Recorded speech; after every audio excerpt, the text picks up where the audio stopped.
농마트.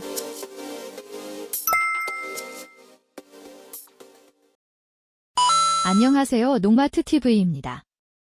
가을인 지금은 김장 배추를 한창 재배하고 계시는데요. 오늘은 배추와 비슷하지만 다른 종인 봄동에 대해 알려드리도록 하겠습니다. 먼저 봄동과 배추의 차이점에 대해 알려드리겠습니다.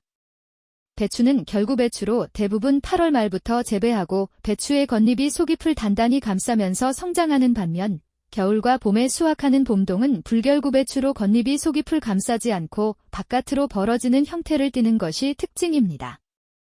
배추와 봄동은 효능도 다른데요.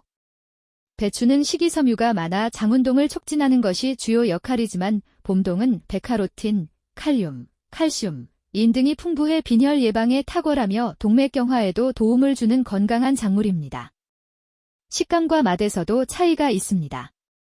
배추는 잎이 두껍고 결이 있어 김치나 찌개, 겉절이에 주로 사용되며 봄동은 잎이 부드럽고 맛이 덜 강해 생으로 샐러드나 겉절이 등으로 먹기 좋습니다.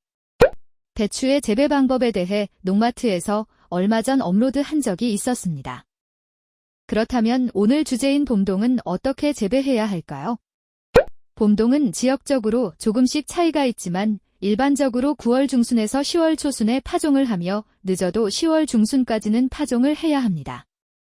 보통 월동 봄동은 남부 지역에서 재배가 적합하지만 충분한 월동 준비를 하신다면 중부 지역에서도 월동 봄동을 맛보실 수 있습니다. 파종 시기를 놓치게 되면 모종을 심으면 되지만 일반 배추 모종과 달리 봄동 배추는 경우 모종을 쉽게 구입하기가 어렵기 때문에 되도록이면 씨앗 파종 시기를 맞춰 심는 것이 좋습니다. 먼저 봄동을 심기 전에 밭을 만들어줘야 하는데요. 봄동은 뿌리가 깊고 잔뿌리가 많아 토심이 깊고 물 빠짐이 좋은 토양을 만들어줘야 합니다. pH 5.5에서 6.8의 토양적 정산도에서 잘 자라기 때문에 산성이 너무 강한 토양이라면 파종 시기 3주에서 4주에 밭 10평 기준 석회에 3.3kg를 넣고 토양을 교정해줍니다. 그리고 봄동 파종 시기 2주 전에 밭 10평 기준 퇴비 100kg와 요소 2.2kg, 용성인비 3.5kg와 영화가리 1.5kg를 넣어주고 토양을 잘 섞어줍니다.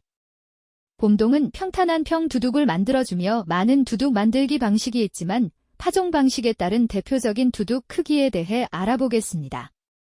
줄뿌림 방식은 두둑 폭을 100cm로 하였을 때 줄 간격을 25cm로 4줄 줄뿌림 파종하는 방식이 있으며 두둑 폭을 50cm로 하였을 때 줄 간격 20cm로 2줄 파종하는 방식이 있습니다. 두둑 간격은 20에서 30cm, 높이는 20에서 25cm가 적당합니다. 전뿌림 방식은 평 두둑 20 정도의 공간을 나누어주고 파종합니다. 이 방식들은 대표적인 방식이며 정답은 없습니다. 두둑을 만들고 나서 겨울에 높은 지온 유지와 수분 유지를 위해 반드시 비닐 멀칭 작업을 합니다. 김장배추의 경우 육묘 과정을 통해 모종을 심는 것을 추천드리지만 봄동 묘종을 구하기 힘들어 씨앗을 심는 것을 추천해드렸는데요.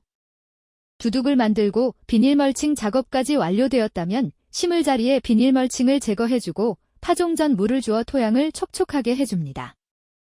줄뿌림 방식은 추후 솎아주기 작업을 진행하기 때문에 씨앗을 촘촘히 파종하며 전뿌림 방식은 한 파종 구당 6에서 8말씨를 파종합니다. 파종 깊이는 씨앗 크기의 5배 정도의 깊이로 심어주고 흙을 살짝 복토해줍니다. 마지막으로 파종 후 물을 충분히 주고 마무리해줍니다. 봄동의 성분은 90에서 95%가 수분으로 구성되어 있어 많은 수분이 필요한 작물입니다. 봄동은 토양이 건조하거나 마르는 경우 무름병과 같은 각종 병해와 석회 결핍증과 같은 생리 발생이 발생하기 때문에 물주기 작업은 재배 과정 중 중요한 부분 중 하나입니다. 봄동은 겨울을 지나 월동을 하는 작물이기 때문에 기온과 토양 상태를 수시로 확인하고 너무 건조하면 따뜻한 날 오전에 물을 조금씩 주어 오후에 물이 어는 것을 피해야 합니다. 웃거름은 봄동 파종 후 한 달 뒤나 본엽이 5매 정도 자랐을 때 첫 웃거름을 줍니다. 봄동의 재배 기간과 생육 상황에 따라 주기적으로 1~2회 웃거름을 추가로 줍니다. 봄동 1회 웃거름 양은 텃밭 10평 기준으로 요소 0.27kg와 염화칼륨 0.24kg가 적당합니다. 봄동은 줄뿌림 방식으로 촘촘하게 파종하였거나 전뿌림 방식으로 파종구다 여러 개의 씨앗을 심었기 때문에 솎아주기 작업을 하여 품종이 좋은 봄동을 재배해야 합니다. 솎아주기 작업은 밭의 통풍이 잘 되게 하여 생육에 도움이 되며 병해충 방제에도 도움이 됩니다. 봄동 솎아주기 작업은 일반적으로 3번 진행해주며 1차로 싹이 나고 일주일 뒤 약한 것 위주로 솎아내며 2차로 1차 솎아주기 후 열흘 뒤 10cm 간격으로 솎아줍니다. 3회차는 본잎이 5장에서 7장 되었을 때 마지막으로 솎아주면 됩니다. 봄동의 병해충은 봄배추나 김장배추보다는 작지만 초기에 잡지 못한다면 추후 방제를 하여도 잘 잡히지 않기 때문에 사전에 철저하게 이루어져야 합니다. 먼저 무사마귀병부터 알아보겠습니다. 무사마귀병은 병원균이 활물기생하며 혹 조직 내에 휴면포자를 생성합니다. 피해를 받은 조직이 파괴되면 한 개의 편모를 갖는 유주자가 발생하여 뿌리털을 통해 식물체 내로 침입합니다. 방제 방법으로는 석회를 넣어 pH를 6으로 조정해서 재배합니다. 뿌리 썩은 병은 어른줄기에 회백색 병반이 형성되면서 뿌리 쪽으로 퍼지며 시듬 현상이 발생하며 배수에 신경을 쓰고 발병된 포기는 바로 제거합니다. 무름병은 고온다습한 환경에서 많이 발생합니다. 구측면이나 상면에 발생하며 수침상으로 되다가 지속되면 오백색으로 물렁해지고 악취가 생기며 질소가다와 배수 불량으로 발생합니다. 배수에 유의하시며 발병된 포기는 바로 제거해야 합니다. 균핵병은 흐린 날이 지속되거나 비가 온 이후에 발생하기 쉽습니다. 아래 잎 주변이 수침상으로 되고 진행되면 백색 곰팡이가 생기고 썩게 됩니다. 병든 식물체는 그 주변 흙과 함께 일찍 뽑아내 땅속 깊이 파묻거나 시설 재배에서는 저온 다습하지 않게 주의합니다. 검은 썩은 병은 비가 많이 온 이후에 발생이 심합니다. 어린 묘에서 발생하고 떡잎부터 흑변하며 고사합니다. 비가 지속적으로 온 이후에 보르도액을 살포해줍니다. 주요 병해에 대해 알아봤으니 이번에는 해충에 대해 알아보겠습니다. 먼저 배추좀 나방입니다. 잎 뒷면에 기생하여 표피만 남겨놓고 식혜합니다. 어린 묘 시기에 생장점을 먹어 심지현상이 발생합니다. 스프링쿨러에 의한 관수를 하면 유충이나 성충이 타격을 받게 되어 밀도를 낮출 수 있습니다. 도둑나방은 먹는 양이 많은 벌레로 생육을 억제시킵니다. 결구 후기에 발생하여 상품성을 떨어뜨립니다. 유충이 자라면 농약에 견디는 힘이 강해 발생 초기에 약제로 방제해야 합니다. 양배추 가루진 뒷물은 잎의 뒷면에서 즙액을 흡즙하여 생육을 나쁘게 하며 각종 바이러스병의 원인이 됩니다.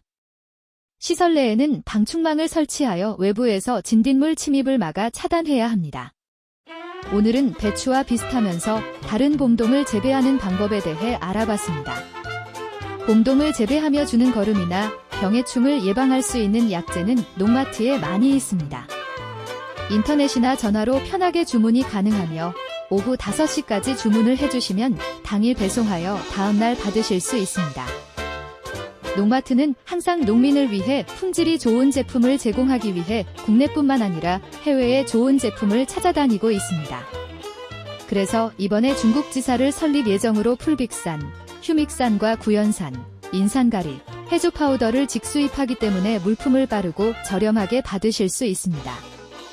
현재 예약 주문을 받고 있으니 많은 주문과 관심 부탁드리겠습니다.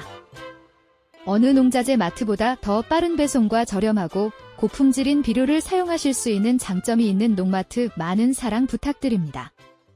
오늘은 여기서 마쳐보겠습니다. 농마트 TV 구독과 좋아요 부탁드리며 오늘은 여기서 인사드리겠습니다. 시청해주셔서 감사합니다.